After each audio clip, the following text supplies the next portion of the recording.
সংগ্রামী সাথী ও বন্ধুগণ, আজকের এই মহতি জলসার মধ্যমণি আমাদের সিরাজগঞ্জ জেলার অভিভাবক, বাংলাদেশ জাতীয়তাবাদী দলের স্থায়ী কমিটির সদস্য, সিরাজগঞ্জ সদর উপজেলা থেকে বারবার নির্বাচিত সাবেক সফল বিদ্যুৎ প্রতিমন্ত্রী শ্রদ্ধাভাজন জনাব ইকবাল হাসান টুকু সাহেব, ওনার কর্মী হিসেবে আমি নিজেকে গর্বিত মনে করি। কারণ মোহাম্মদ নাসিমের অত্যাচারে আমি ঘরে ঘুমাতে পারি নাই। 3 মাস পলে থাকছি, 3 মাস পলায় থাকছি, তারপরেও আমাকে স্বস্তি দেয় নাই।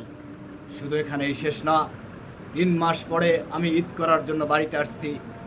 সেই ঈদে আমাকে অ্যাটাক করা হয়েছে মৈশামরা চৌরাস্তাতে।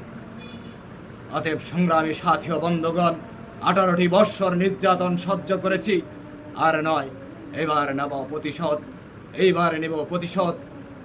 এবং আমার রক্তে যদি 1 বিন্দু রক্ত থেকে থাকে, মোহাম্মদ নাসিম পরিবারের নাম বুড়িপাড়া তথা কাজীপুরের মাটি থেকে মুছে ফেলে দেব ইনশাল্লাহ।